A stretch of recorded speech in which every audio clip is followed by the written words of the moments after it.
ciftinen fandare AES wonno ko hawrodindi dole leydi tati ɗe Mali, Burkina Faso kami Niger ngam folde kuliyankoɓe na mbiyen ɓe innitirtoɓe jihadiyankoɓe sikiyala jeddi godani nden fandare kam heɓaka. Oumar Berté hertorɗo ndenagu ina abbi e nden yi andi o hollini ko joni rafi ndenagu ngu ɓuri jalade e nder leyɗi Sahel ɗe e ko adi cosgol fedde AES nde. Haala ka Dr Abdouba taskotoɗo ko fewte ndenago gonɗini o holli wonde AES waɗani ko ɓuri ko fedde G5 Sahel waɗno nden fedde ndeɗen leyɗi tati gonduno e muɗum e Mauritanie kame Tchad. ɗi duuɓi ɗiɗi godal fedde AES gaddani ko mantini e ɓeydari kisal AES jangoji kuliyankoɓe fusgoji guri wargoji e cilugol siwilɓe egguro ɓe beeli mumen o wi dogi moloyade e leyɗi keeriɗi ɗum de si ɓeydaki ni ustaki. Kono woodi iccilari waɗandi e wi Oumar Berté keɓtugol wuro Kidal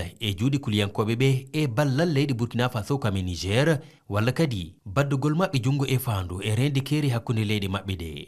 Gostodiral kabruji hakkunde konuji maɓɓe kam e hakkunde gouvernement ji ɗi ɗum fof ko ɓeydare teskandi.